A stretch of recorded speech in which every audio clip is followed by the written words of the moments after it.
அன்பான மாணவ செல்வங்கள் அனைவருக்கும் மற்றும் எல்லோருக்கும் இனிமையான இந்த இயற்கையோடு கூடிய மாலை நேர வணக்கம். இந்த இனிமையான மாலை பொழுதிலே நாங்கள் பார்க்க இருக்கின்ற பகுதி திரு குற்றால குறவஞ்சினுடைய இறுதி பாடல் 5வது பாடல் நாட்டு வளம் பாடலை பார்க்கலாம்.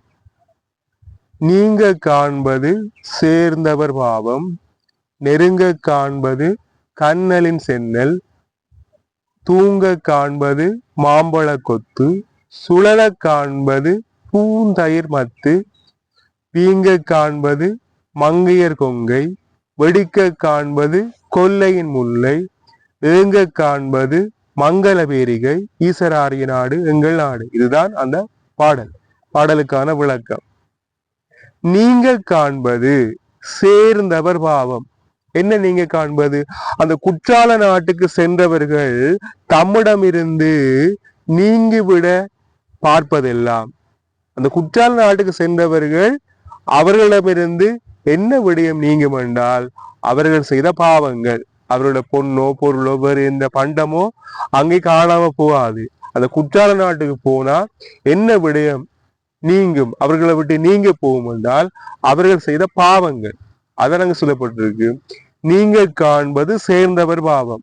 அந்த குற்றால நாட்டுக்கு வந்தவர்கள் தம்மிடமிருந்து நீங்கிவிட காண்பது எல்லாம் அவர்கள் செய்த பாவங்கள் ஆகும். நெருங்க காண்பது கண்ணலின் சென்னல்.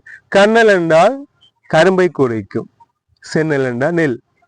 அப்ப நெருங்க காண்பது கண்ணலின் சென்னல். அங்கே நெருக்கமாக காணப்படுவது என்னது?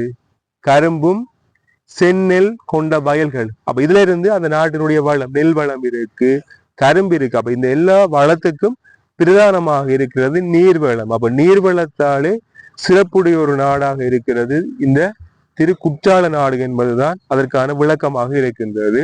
நீங்க காண்பது சேர்ந்தவர் பாவம், நெருங்க காண்பது கண்ணலின் செந்நெல், தூங்க காண்பது மாம்பழ கொத்து. அந்த குற்றால நாட்டில தொங்கிக் கொண்டிருக்கிறது எல்லாம் என்னண்டா மாம்பழங்களின் கொத்துக்கள், மாம்பழங்களினுடைய கொத்துக்கள் என்று சொல்லப்பட்டிருக்கு. தூங்க காண்பது மாம்பழ கொத்து, சுழல காண்பது பூந்தயிர் மத்து. பூந்தயிர் மத்து. மத்து என்றா தயிர் கடைகிறது, உங்களுக்கு தெரியும். தயிர் கடைகிறது தான் மத்துன்னு சொல்லுவோம். பூந்தயிர் என்றா சுவை உள்ள தயிர். அப்ப சுழல காண்பது பூந்தயிர் மத்து. அங்கே சுழன்று கொண்டிருக்க நாங்கள் பார்க்கிற காட்சி எல்லாம் தயிர் கடைகின்ற சுவை உள்ள மத்துக்கள் ஆகும். விளங்குதா? சுழல காண்பது பூந்தயிர் மத்து. வீங்க காண்பது மங்கையர் கொங்கை. கொங்கை என்றால் மார்பகங்களை குறிக்கும். வீங்க காண்பது, வீங்க என்றால் பருத்து. அங்கே பருத்து காணப்படுவது, பெரிதாக காணப்படுவது எல்லாம் மங்கைகளினுடைய மார்பகங்கள் என்று சொல்லப்பட்டிருக்கு. அப்ப இதன் மூலம் அவர் என்ன சொல்ல வாரார் என்றால், அந்த நாட்டில செல்வத்தால் யாராவது பருத்து உயர்ந்து காணப்படுவார்களாண்டா அப்படியெல்லாம் இல்லை, எல்லாமே சமமாகத்தான் இருக்கின்றார்கள். என ஒரு குறிப்பிட்ட சில பேர் அங்க பருத்தவர்களாக இல்லை செல்வத்தால. அப்ப அங்க என்ன பருத்து காணப்படுது என்றால் ஒரே ஒரு விடயம் மட்டும்தான், மங்கையர்களினுடைய கொங்கைகள், மார்பகங்கள். வீங்க காண்பது மங்கையர் கொங்கை. அங்கே பருத்து காணப்படுவது எல்லாம் மங்கையர்களுடைய மார்பகங்கள் ஆகும். வெடிக்க காண்பது கொல்லையின் முல்லை. அங்கே வெடிக்க என்ற அரும்பி கிடக்க. நாங்கள் அரும்புறது, அதாவது ஒரு செடியில இருந்து மரங்கள்ல இருந்து இலைகள் அரும்புறது.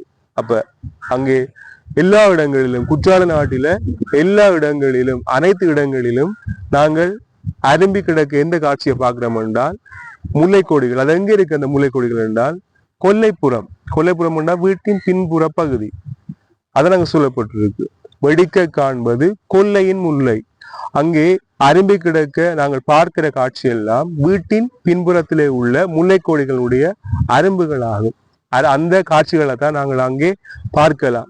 வெடிக்க காண்பது கொல்லையின் முல்லை. அங்கே அரும்பி கிடக்க காண்பது எல்லாம் வீட்டின் பின்புறத்திலே உள்ள முல்லைக்கொடிகளினுடைய அரும்புகள் ஆகும் என்று சொல்லப்பட்டிருக்கு. ஏங்க காண்பது மங்கள பேரிகை. அங்கு ஏக்கத்தோட யாராவது காணப்படுவார்கள் என்றா, மக்கள் யாராவது காணப்படுவினம் என்றா, ஏதாவது அவர்கள் குறைபாடு இருக்காண்டா, அப்படி எல்லாமே அங்கு இல்லை. அங்கு ஏங்கிக் கொண்டிருக்கிறது என்னண்டா முரசு. மங்கள பேரிகை. இறைவனுக்கு அந்த இறைவனை ஆராதிக்கின்ற, ஒலி எழுப்பி ஆராதிக்கின்ற அந்த முரசுதான் ஏக்கத்தோட காணப்படுகின்றது. இறைவனை நான் பார்க்க மாட்டேனா என்று ஏக்கத்தோட அந்த முரசுதான் என்ன செய்யுமா, காணப்படுமா. எங்க காண்பது? மங்கள பேரிகை, ஈசராரியின் ஆடுகின்ற நாடு. இத்தகைய அந்த குற்றாலநாதருக்கு சொந்தமான நாடுதான் இந்த குற்றால நாடு என்று சொல்லப்பட்டிருக்கு. அழகான ஒரு நாட்டு வள சிறப்பை கூறுகின்ற ஒரு பாடல். நீங்க காண்பது சேர்ந்தவர் பாவம். அந்த குற்றால நாட்டுக்கு வந்தவர்கள் எல்லாம் தம்மிடம் இருந்து நீங்கிவிட பார்க்கின்ற காட்சி எல்லாம் அவர்கள் செய்த பாவங்களாகும். நெருங்க காண்பது கண்ணலின் சென்னல். அங்கே நெருக்கத்தோடு காணப்படுவது எல்லாம் கரும்பும் சென்னலை கொண்ட வயல்களும் ஆகும். தூங்க காண்பது மாம்பழ கொத்து. அங்கே சுழன்று கொண்டிருக்க காண்பது எல்லாம் மாம்பழங்களினுடைய கொத்துக்களாகும். சுழல காண்பது பூந்தயிர் மத்து. அங்கே சுழன்று கொண்டிருக்க காண்பது எல்லாம் சுவையுள்ள தயிர் கடைகின்ற அழகிய மத்துக்களாகும். சுழல காண்பது பூந்தயிர் மத்து. வீங்க காண்பது மங்கையர் கொங்கை. அங்கே பருத்து காணப்படுவது எல்லாம் மங்கையர்களினுடைய மார்பகங்களாகும். வெடிக்க காண்பது கொல்லையின் முல்லை. அங்கே அரும்பி கிடக்க அல்லது வெடித்து கிடக்க நாங்கள் காண்கிற காட்சி எல்லாம் முல்லைக்கொடிகளுடைய அரும்புகளாகும். ஏங்க காண்பது மங்கள பேரிகை. அங்கு ஏக்கத்தோடு நாம் காணுகின்ற காட்சிகள் எல்லாம் மங்களமான ஒலி எழுப்புகின்ற அந்த முரசுகள் அல்லது பேரிகைகள் ஆகும். இத்தகைய அந்த குற்றாலநாதருக்கு சொந்தமான நாடுதான் எமது ஆரிய நாடு என்று சொல்லப்படுகின்ற இந்த குற்றால நாடு என்று குற்றால நாட்டினுடைய சிறப்புகளை விளக்கி இருக்கின்றார் திரு குற்றால குறவஞ்சியை பாடிய திரிகூட ராசப்ப கவிராயர். அன்பான மாணவர்களே, முடிந்த அளவுக்கு இந்த 5 பாடல்களும் சுருக்கமான விளக்கம் தரப்பட்டிருக்கின்றது. இந்த பாடல்கள் 5 பாடல்கள் யூடியூப் தளத்திலையும் டிக்டாக் தளத்திலையும் இருக்கு. தொடர்ச்சியா பாருங்க, தொடர்ச்சியா கேளுங்க, தொடர்ந்து உங்களோட ஆதரவு தாருங்க. உங்களுக்கு முழுமையாக பயனில்லாட்டியும் முடிந்த அளவுக்கு ஓரளவுக்காவது இந்த காணொளிகள் உங்களுக்கு பயனுடையதாக இருக்கும். தயவு செய்து கேளுங்க, பாருங்க, நல்லா படியுங்க. உங்களுக்கு குறிப்பா உங்களை பாராட்டி சீராட்டி கஷ்டப்படுகின்ற பெற்றோர்களுக்கு ஏதாவது வாழ்க்கையில நீங்க செய்ய யோசிச்சிங்கன்னா நல்லா படியுங்க. இந்த காணொளிகளை பார்க்கறதெல்லாம் ஒரு பக்கம் இருக்க, படியுங்க.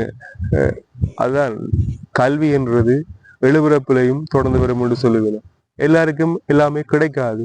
சில பேருக்கு பணம் இருக்கும், கல்வி இருக்காது, படிக்கக்கூடிய சந்தர்ப்பமும் இருக்காது. அந்த அளவுக்கான அறிவும் இறைவன் அவர்களுக்கு வழங்க மாட்டார்கள். ஆனா நிறைய இடங்கள்ல நாங்க பார்க்கல, நிறைய வறுமைப்பட்ட மாணவர்கள் நல்ல அறிவுடையவர்களாக படிப்பதற்கு ஆர்வம் உள்ளவர்களாக இருப்பார்கள். ஆனால் அவர்களுக்கு கல்வி கற்கின்ற சந்தர்ப்பங்கள், வாய்ப்புகள், சூழ்நிலைகள் எல்லாம் இல்லாமல் இருக்கும். அப்படியான மாணவர்கள் பயன்பெற வேண்டும் என்ற ஒரு நோக்கில தான் இந்த வீடியோ காணொலியை நான் போடுறேன். நிறைய பேர் என்னோட கேட்கிற ஒரே ஒரு கேள்வி என்னென்னா, இந்த யூடியூப் தளம் இதெல்லாம் போட்டு நீ ரீச் ஆக மாட்டேன், ஃபேமஸ் ஆக மாட்டேன், வேற ஏதாவது செய் என்று. எனக்கு திருப்திக்கு நான் போடுற இந்த யூடியூப் தளத்துல இருந்து நான் உழைக்க வேணுமோ அல்லது காசு சம்பாதிக்க வேணுமோ, இந்த டிக்டாக் தளத்துல இருந்து எனக்கு ஃபேமஸ் கிடைக்க வேணுமோ, புகழ் அதெல்லாம் எனக்கு தேவையில்லாத ஒரு விஷயம். எனக்கு தெரிஞ்சதை ஒரு சில விஷயங்களை நான் சொல்றேன், அவ்வளவுதான். அதை தவிர்த்து எனக்கு வேற எந்த எண்ணமும் இல்லை. முடிஞ்ச அளவுக்கு பயன்பெறுங்க, பாருங்க, நல்லா படிங்கன்றதுதான் இந்த நேரத்துல அன்போடு சொல்லிக்கொள்ற ஒரு விடயமா இருக்கு. மீண்டும் மற்றொரு பாடத்துல மற்றொரு காணொளியில உங்கள் அனைவரையும் சந்திக்கும் வரை நன்றி கலந்த வணக்கங்கள் மாணவர்களே. நன்றி.